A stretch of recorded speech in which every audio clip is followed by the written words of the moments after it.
సంతోషం drivers brothers group అందరు అన్నదమ్ములకు నమస్తే, గుడ్ మార్నింగ్. ఇవాళ మా బ్రదర్ డ్రైవర్ ఒకటి ఫోన్ చేశారు నాకు. ఫోన్ చేసి తను ఒక చిన్న ప్రాబ్లం ఏం చెప్పిందంటే ఆ ప్రాబ్లం ఇంకోసారి రిపీట్ కావద్దని తను ఒక వీడియోలో చెప్పమని చెప్పాడు, రిక్వెస్ట్ అన్నది.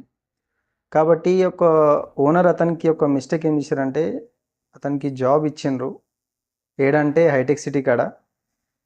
ఆ ఏరియా పేరు మటుకు నేను చెప్పకూడదు. అయితే అతనికి 25,000 28,000 శాలరీ ఇచ్చిండ్రు. ఓకే, శాలరీ బాగానే ఉంది.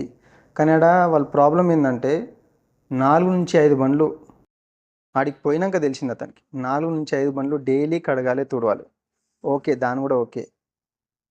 నెక్స్ట్ రోజు కూడా బండి క్లీన్ ఉంటే కూడా మళ్ళీసారి సేమ్ అదే, మళ్ళీ కడగాలి, తుడవాలి. ఓకే, ఇప్పుడు 28,000 కాబట్టి శాలరీ కొద్దిగా ఎక్కువ ఉంది కాబట్టి డ్రైవర్ ఏదైనా ప్రాబ్లం ఉంటే కంపల్సరీ డ్యూటీ చేసుకుంటాడు. తర్వాత ఇన్ని బండ్లు నడిపించుకోవాలి, ఇన్ని బండ్లు తూడాలి ఒక్కటే డ్రైవర్. అది చాలా కష్టమైన పని. దాంట్లో ఇంకో ప్రాబ్లం ఏంటంటే డ్రైవర్ కార్లో కూర్చోవద్దంట. అతను ఎక్కడ కూర్చోవాలి మళ్ళీ? సరే ఓకే, ఇంటికాడ అంటే ఎన్నో చైర్ దగ్గర ఎక్కడో ఒక దగ్గర కూర్చుంటారు. ఓకే, బయటికి వెళ్ళినప్పుడు కూడా మీరు 2 అవర్స్ 3 అవర్స్ ఓనర్కి ఇట్లా ఎక్కడైనా బయట షాపింగ్ మాల్కో ఫంక్షన్కో వెళ్తే అప్పుడు కూడా డ్రైవర్ బండ్లో కూర్చోవద్దని రూల్స్ పెట్టిరంట. దయచేసి ఓనర్కి నా రిక్వెస్టు, అట్లా డ్రైవర్కి ఇబ్బంది పెట్టకూడదు. ఎందుకంటే డ్రైవరు కార్లో కూర్చోకపోతే ఇంకెక్కడ కూర్చుంటాడు బయటికి వెళ్ళినప్పుడు?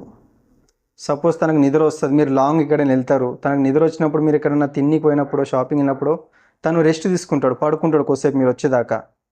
అట్లా ఎక్కడైనా ఉంటుంది. కానీ అంటే ఇది అందరు చేయట్లేదు, ఓనర్లు కొందరు మాత్రమే ఉన్నారు. కాబట్టి ఆ కంప్లైంట్ వచ్చింది కాబట్టి నేను మళ్ళీసారి ఓనర్కి రిక్వెస్ట్, ఇట్లా డ్రైవర్కి ఇబ్బంది పెట్టద్దు అని ఒక ఉద్దేశంతో తెలవాలి. కాబట్టి వాళ్ళకు ఇట్లా చాలామంది అంటే ఎక్కువ మంది కాదు, కొందరే చేస్తున్నారు కాబట్టి చెప్తున్నాను. దయచేసి ఇట్లా డ్రైవర్కి ఇబ్బంది పెట్టద్దు ప్లీజ్.